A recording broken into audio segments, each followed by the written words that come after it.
ہاں تمہارے لیے بھی میرا نبی اپنے ہاتھوں سے حوض کوثر تمہیں پلائے گا. تھوڑی دیر کا موت تک کا صبر کر جاؤ. جیسے حسین صبر کر گئے, کٹ گئے, کٹا ہوا سر نیزے پہ چڑھایا گیا. اے بیٹیوں کو خیموں سے گھسیٹا گیا. آل رسول کی بیٹیاں, طارق جمیل کی بیٹیاں نہیں, آل رسول کی بیٹیوں کو خیموں سے گھسیٹا گیا. میری زبان بند ہو گئی ہے, مجھ سے بولا نہیں جا رہا. حضرت زینب نے جب لاشوں کو کٹے ہوئے دیکھا اور سروں کو نیزوں پہ چڑھے ہوئے دیکھا تو انہوں نے ایک چیخ ماری اور کہا واہ محمدہ, واہ محمدہ, ہائے یا محمد, ہائے یا محمد. آؤ آج دیکھو اپنی اولاد کے ساتھ تیری امت نے کیا کر دیا. ہذا حسین بالعراء, آج تیرے حسین کی بارات ہے. مزمل بالدماء, اس نے اپنے خون کی تاروں کا جوڑا پہنا ہوا ہے. مقطع الاعضاء, اپنی بوٹیوں کی پتیاں بنا کر ان کا ہار پہنا ہوا ہے. نیزے پر سر چڑھا کر بارات کے آگے آگے جا رہا ہے. بناتوں کا سبایا, تیری بیٹیاں قید ہو چکی ہے. وذریتوں کا مقتلہ, تیری اولاد ذبح ہو گئی ہے. تصفی علیہ الریاح, آج ان کو کفن دینے والا بھی کوئی نہیں ہے. ہواؤں نے اٹھ کر مٹی کو اڑایا اور ان مٹی کے ذریعے سے ان پر کفن کو ڈالا. یہ کٹا ہوا سر ابن زیاد کے سامنے رکھا گیا ہے.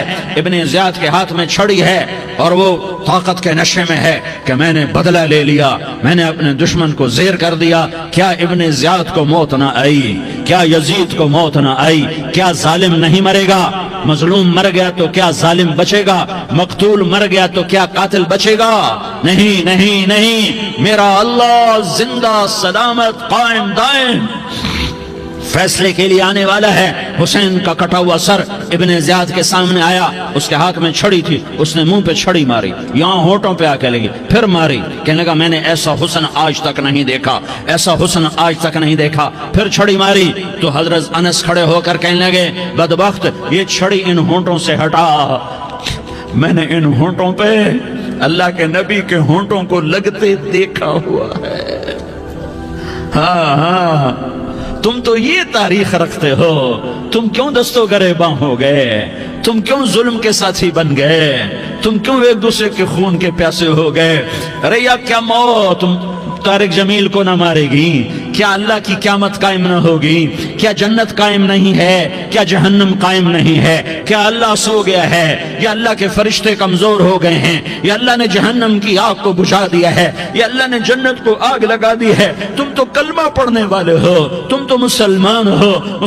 مسلمان کا بھائی ہوتا ہے, اس کا خون کا پیاسا نہیں ہوتا, اس کے مال اس کے مال پہ ڈھاکہ نہیں ڈالتا, اس کے مال کو لوٹتا نہیں, اس کو حقیر نہیں سمجھتا, اسے ذلیل نہیں سمجھتا. مسلمان کا ساتھی ہے. ہم ایک قوم نہیں ہیں, ہم ایک امت ہیں. ہم ایک قوم نہیں ہیں, ہم ایک امت ہیں. اور ہمارے اندر کلمہ لا الہ الا اللہ محمد الرسول اللہ ہے. ہماری بہت بڑی حیثیت ہے. ایک مسلمان جو نہ نماز پڑھے, نہ روزہ رکھے, نہ حج کرے, نہ زکوٰۃ دے, اور ہر عیب اس کے اندر ہو, ہر گناہ اس کے اندر ہو, ہر برائی اس کے اندر ہو, وہ بھی میرے رب کا پیارا ہے.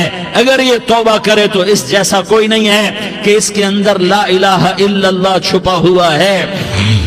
یہ لا الہ الا اللہ اتنی قیمتی طاقتور دولت ہے کہ میرے نبی کا فرمان ہے, ساتوں آسمان ایک پلڑے میں رکھو, ساتوں زمینیں ایک پلڑے میں رکھو, اللہ کی جنت کو ایک پلڑے میں رکھو, اللہ کی دوزخ کو ایک پلڑے میں رکھو, اللہ کے خزانوں کو ایک پلڑے میں رکھو, اللہ کے فرشتوں کو ایک پلڑے میں رکھو. جبریل کو بٹھاؤ, میکائیل کو بٹھاؤ, اسرائیل کو بٹھاؤ, اسرافیل کو بٹھاؤ. جنت کو ڈالو, جہنم کو ڈالو, عرش کو ڈالو, فرش کو ڈالو, لوح کو ڈالو, قلم کو ڈالو, کرسی کو ڈالو, سورج کو اسی میں بٹھاؤ, چاند ستاروں سیاروں کو بٹھاؤ, ساتوں آسمان ساتوں زمینوں کو بٹھاؤ, سیاروں ستاروں کو پکڑ کے بٹھاؤ, دریا سمندر پہاڑ لوہا تانبا پیتل چاندی انسان جنات فرشتے سارے مل کر ایک پلڑے میں بٹھاؤ. ایک پلڑے بٹھاؤ اور ایک چھوٹے سے پرچے پر لا الہ الا اللہ لکھ کر دوسرے پلڑے میں ڈالو، پھر اس کو تولو تو میرے نبی کا فرمان ہے لرجحت بہن لا الہ الا اللہ، تو ذات کی قسم جس کے قبضے میں محمد کی جان ہے،